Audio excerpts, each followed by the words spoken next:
April 23-ന് Punjab അതിർത്തിയിലൂടെ അബദ്ധത്തിൽ പാകിസ്ഥാൻ പ്രദേശത്തേക്ക് കടന്ന BSF കോൺസ്റ്റബിളിനെ ബുധനാഴ്ച പാകിസ്ഥാൻ തിരിച്ചയച്ചു.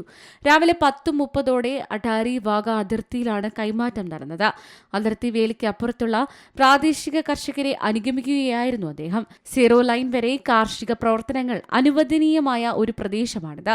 ഈ മേഖലയിലെ അതിർത്തി വേലി സാധാരണയായി ഇന്ത്യൻ പ്രദേശത്തിനുള്ളിൽ ഏകദേശം 150 യാർഡ് ഉള്ളിലാണ് സ്ഥിതി ചെയ്യുന്നത്.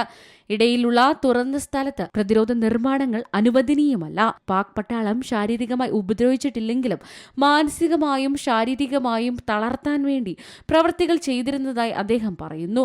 സൈനിക വൃത്തങ്ങൾ ഇക്കാര്യങ്ങൾ അറിയിക്കുകയും ചെയ്തു. ഭൂരിഭാഗം സമയവും കണ്ണുകൾ കറുത്ത തുണികൊണ്ട് മൂടിക്കെട്ടിയ അവസ്ഥയിലായിരുന്നു. ഉറങ്ങാനോ പല്ല് തേക്കാനോ അനുവദിച്ചിരുന്നില്ല. നിരന്തരം ചീത്ത വിളിച്ചു. 3 സ്ഥലങ്ങളിൽ മാറ്റിപ്പാർപ്പിച്ചു.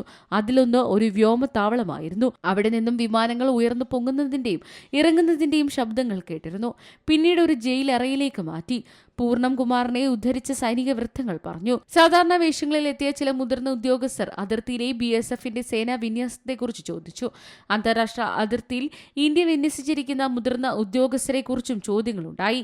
ചില ഉദ്യോഗസ്ഥരുടെ ഫോൺ നമ്പറുകളും അന്വേഷിച്ചു. എന്നാൽ പൂർണ്ണം ഷാ ഇത് സംബന്ധിച്ച് വിവരങ്ങളൊന്നും നൽകിയിട്ടില്ല.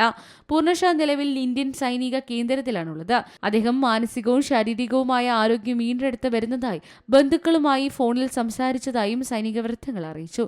പാക് സൈന്യത്തിന്റെ പക്കലായിരുന്നപ്പോൾ പൂർണ്ണ ഷാ ധരിച്ചിരുന്ന വസ്ത്രങ്ങൾ വിശദമായ പരിശോധനയ്ക്ക് ശേഷം നശിപ്പിച്ചു. National desk C Malayalam news. പുതിയ വാർത്തകളും വിശേഷങ്ങളും ഇനി വിരൽ തുമ്പിൽ. എല്ലാ ഡിജിറ്റൽ പ്ലാറ്റ്ഫോമുകളിലും ഇപ്പോൾ സി മലയാളം ന്യൂസ് ലഭ്യം.